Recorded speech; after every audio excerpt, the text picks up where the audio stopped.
जय सिया राम। मंगल भवन अमंगल हारी, द्रवहु सुदशरथ अजीर बिहारी।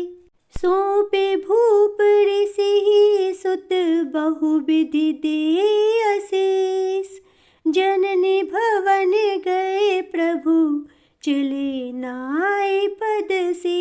सियावर रामचंद्र की जय, पवन सुत हनुमान की जय, हर हरे महादेव की जय। अर्थात राजा ने बहुत प्रकार से आशीर्वाद देकर पुत्रों को ऋषि के हवाले कर दिया। फिर प्रभु माता के महल में गए और उनके चरणों में सिर नवाकर चले। पुरुष सिंह दो वीर हर्षि, चले मुनि भय हरन, कृपा सिंधु मति धीर, अखिल विश्व कारण करन। अर्थात पुरुषों में सिंह रूप दोनों भाई राम और लक्ष्मण मुनि का भय हरने के लिए प्रसन्न होकर चले। वे कृपा के समुद्र, धीर बुद्धि और संपूर्ण विश्व के कारण के भी कारण हैं। अरुण नयन उर बाहु विशाला, नील जलज तनु श्याम तमाला, कटिपट पीत कसेब रे भाथा, रुचिर चाप सायक दुहु हाथा। अर्थात भगवान के लाल नेत्र हैं, चौड़ी छाती और विशाल भुजाएं हैं, नील कमल और तमाल के वृक्ष की तरह श्याम शरीर है, कमर में पीतांबर पहने हैं और सुंदर तरकस कसे हुए हैं। दोनों हाथों में क्रमशः सुंदर धनुष और बाण हैं। श्याम गौर सुंदर दो भाई, विश्वामित्र महानिधि पाई, प्रभु ब्राह्मण देव में जाना, मोहिनी ते पिता तजेउ भगवान। अर्थात श्याम और गौरवर्ण के दोनों सुंदर भाई परम सुंदर हैं। विश्वामित्र जी को महान निधि प्राप्त हो गई। वे सोचने लगे, मैं जान गया कि प्रभु ब्राह्मण देव यानी ब्राह्मणों के भक्त हैं। मेरे लिए भगवान ने अपने पिता को भी छोड़ दिया है। चले जाते मुनि दिन ही दिखाई, सुनी ताड़का क्रोध करी धाई, एक ही बाण प्राण हरि लेनेहा, दीन जाने ते ही निज पद दिनेहा। अर्थात मार्ग में चलते जाते हुए मुनि ने ताड़का को दिखलाया। शब्द सुनते ही वह क्रोध करके दौड़ी।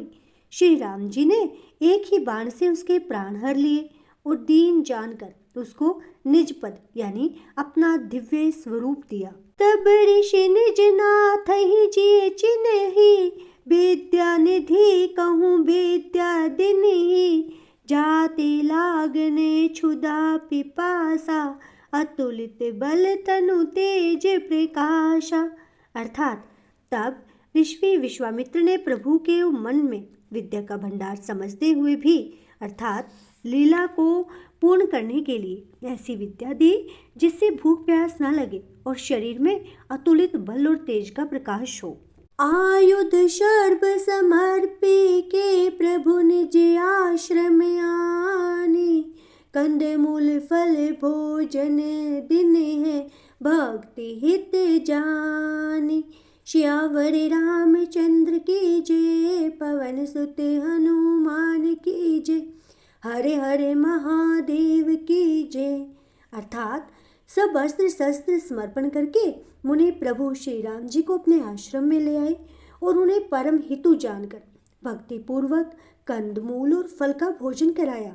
प्रात कहा मुनि सन रघुराई, निर्भय जगह करहूँ तुम जाई, होम करन लागे मुनि जारी, आपू रहे मख की रखवारी। अर्थात सवेरे श्री रघुनाथ जी ने मुनि से कहा, आप जाकर निडर होकर यज्ञ कीजिए।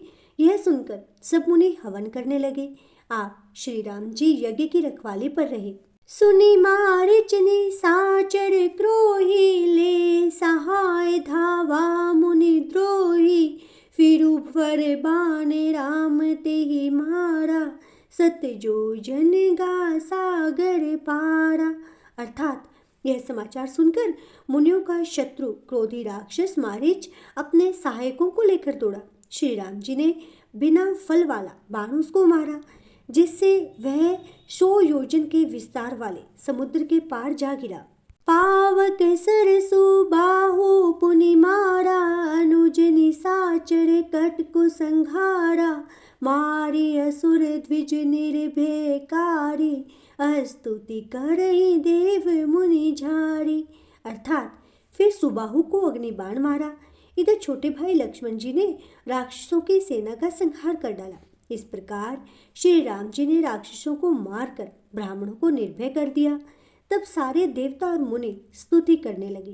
तेह पुनि कछुक दिवस रघुराया, रहे किन्हीं बेप्रन पर दाया, भक्ति हेतु बहु कथा पुराना, कहे बेप्र जदपि प्रभु जाना। अर्थात श्री रघुनाथ जी ने वहां कुछ दिन और रहकर ब्राह्मणों पर दया की। भक्ति के कारण ब्राह्मणों ने उन्हें पुराणों की बहुत सी कथाएं कही, यद्यपि प्रभु ये सब जानते थे।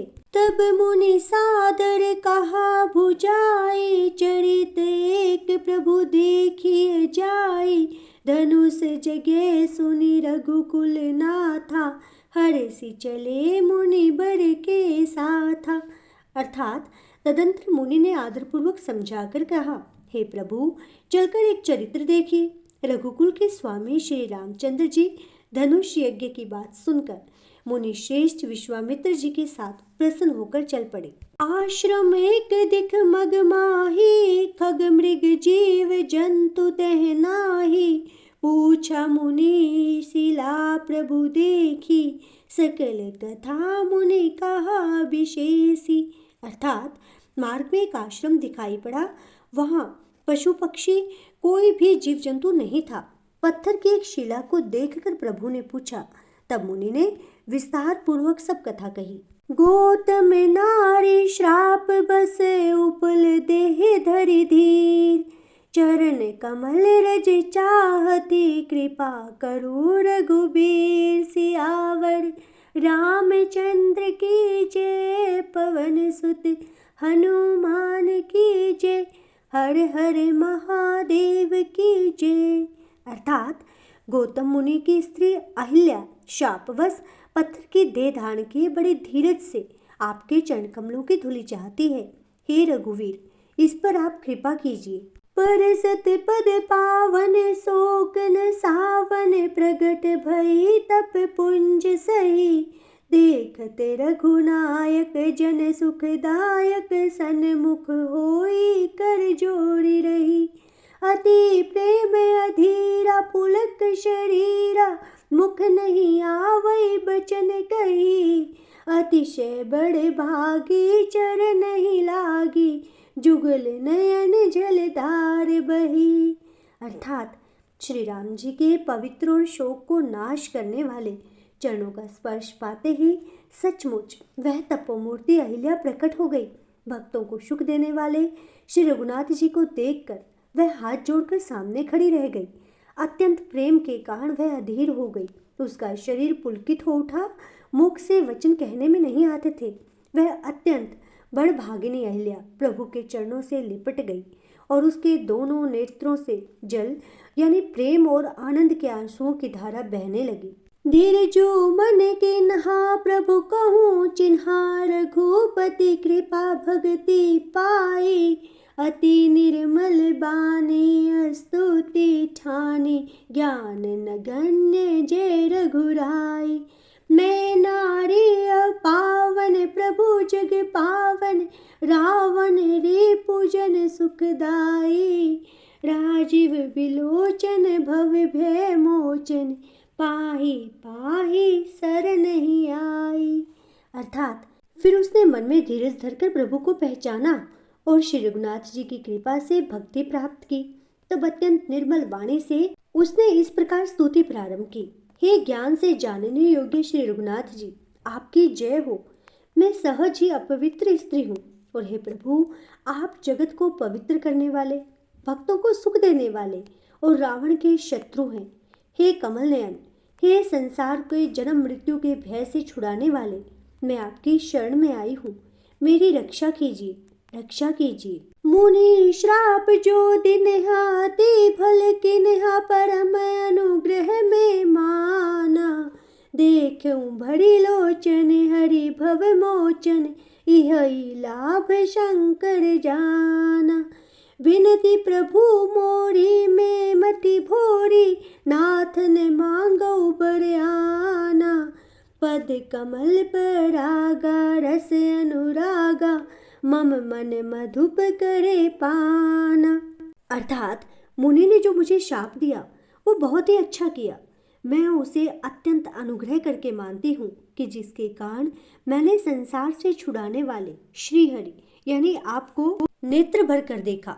आपके दर्शन को शंकर जी सबसे बड़ा लाभ समझते हैं।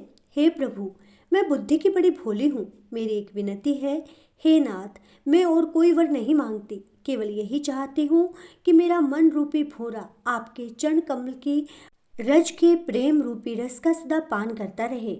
जेहि पद सुर सरिता परम पुनीता प्रगट भई शिव शीस धरी। सोई पद पंकज जेहि पूजते अज मम सिर धरे कृपाल हरि। एहि भांति से धारी गौतम नारी बार बार हरि चरण परी। जो अति मन भावा सो बरु पावा गे पति लोक आनंद भरी। अर्थात जिन चरणों से परम पवित्र देव नदी गंगा जी प्रकट हुई, जिन्हें शिव जी ने सिर पर धारण किया और जिन चरण कमलों को ब्रह्मा जी पूजते हैं, कृपालु हरि आपने उन्हीं को मेरे सिर पर रखा। इस प्रकार स्तुति करती हुई बार बार भगवान के चरणों में गिरकर जो मन को बहुत ही अच्छा लगा, उस वर को पाकर गौतम की स्त्री अहिल्या आनंद में भरी हुई पतिलोक को चली गई। और इसके साथ ही आज का श्री रामचरितमानस का पाठ संपूर्ण होता है। कल आगे की कथा का रसपान करने के लिए हमसे जुड़े रहें और यदि अभी तक आपने इस चैनल को सब्सक्राइब नहीं किया है तो इसे सब्सक्राइब करें और साथ ही यदि आपको वीडियो अच्छी लगी हो तो प्लीज़ इसे लाइक भी करें और कमेंट बॉक्स में जय श्री राम अवश्य लिखें। जय श्री राम।